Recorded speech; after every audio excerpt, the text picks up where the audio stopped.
기존의 항암 치료는 좀 감기약 먹는 것처럼 편하게 생각했다면 이식은 조금 저도 걱정이 많았던 것 같아요.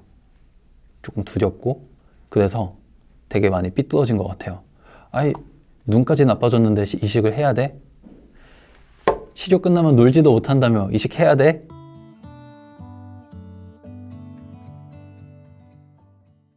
안녕하세요. 환자 경험을 연계하는 윤술케어 정승훈입니다. 저는 암 생존자이고요. 이제 치료를 마친 지 8년이 되었습니다. 이번에도 지난번과 같이 투병기를 읽으면서 그때의 상황과 감정에 대해서 한번 돌아보려고 하는데요. 바로 시작해볼까요? 요즘 심적 여유가 많이 사라져 의욕 없이 한동안 지내고 있었습니다. 아무튼 저는 6차까지의 치료를 마치고 관해 판정을 받았습니다. 교수님이나 저나 이식을 생각하고 있었고 걱정하시던 부모님도 교수님과 상담 후에 이식을 결정했습니다. 사실 조혈모 세포 이식이라고 하면은 주변에서 되게 심각하게 생각하시는 분들이 많이 계시는데요.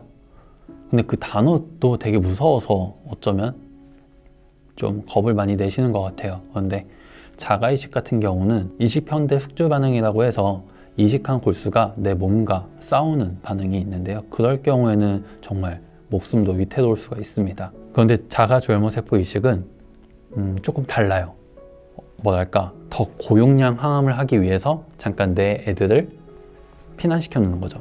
그래서 몸에 암세포가 없는 것 같아 라고 했을 때 몸에 있는 조혈모 세포를 피신시켜 뒀다가 정말 다시는 회복되지 못할 만큼 골수를 죽이겠다는 마음으로 엄청 독한 항암제를 몸에 투약을 하는 거예요. 그러면은 전 이제 피가 생기지가 않겠죠? 그때 피난시켰던 그 조혈모 세포를 다시 넣어줘서 내 몸에 다시 자리를 잡고 피를 만들 수 있게 해주는 게 자가 조혈모 세포 이식이에요. 그러니까 살짝 때리다가 얘가 죽어갈 때 정말 크게 한 방을 해서 재발도 낮추고 완전히 암과 멀어지기 위해 하는 게 자가 조혈모 세포 이식이죠. 저도 자가 조혈모 세포 이식으로 치료를 마쳤는데요. 그래도 고용량 항암을 한다니까 조금 더 겁이 나기는 했습니다. 이식에 대한 교육을 받고 나니 이식 이후 한동안은 외출도 자제해야 하고 대중교통도 이용하면 안 되고 여행도 못하고 격한 운동도 참아야 된다고 하더라고요. 내년 여름까지는 집에서 조심조심 살아야 한다는 말이 괜히 이식하나? 라는 생각까지 들게 했습니다. 그래도 더 먼 미래를 생각한다면 이번 기회에 확실히 해두는 게 좋겠죠. 지금은 조혈모 세포 채집 전 항암제를 맞고 수치가 떨어지고 있는 중입니다. 촉진제를 2방씩 맞아가며 수치가 다 오르면 그때 채집을 진행한다고 하네요. 쓸 말이 많았는데 막상 쓰려고 하니 아무런 생각이 나지 않네요. 시력이 좀 떨어져서 안과에 가서 진료를 받게 되었는데요. 안과에서는 눈에는 이상이 없다고 하더라고요. 그냥 왜 시력이 떨어졌지라고 이렇게 같이 질문을 해주셨는데 글쎄요, 저도 모르겠다고 답변을 드리고 이야기하시는 건 항암 치료 받다 보니까 몸이 전반적으로 약해지면서 시력이 안 좋아질 수도 있다. 좀 나중에 건강 회복해보고 다시 검사하자고 했는데 잘 모르겠어요. 한 3, 4년 지나도 비슷했고 지금은 한 0.7? 운전하는데 큰 무리 없는 정도로 시력은 좋아지고 있습니다. 앞으로 이식 전 치과 검진과 정신과 그리고 기타 건강검진들이 남아 있습니다.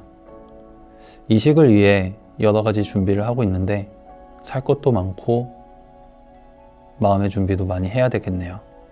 기존의 항암 치료는 좀 감기약 먹는 것처럼 편하게 생각했다면 이식은 조금 저도 걱정이 많았던 것 같아요. 조금 두렵고 그래서 되게 많이 삐뚤어진 것 같아요. 아이, 눈까지 나빠졌는데 이식을 해야 돼? 치료 끝나면 놀지도 못한다며 이식해야 돼?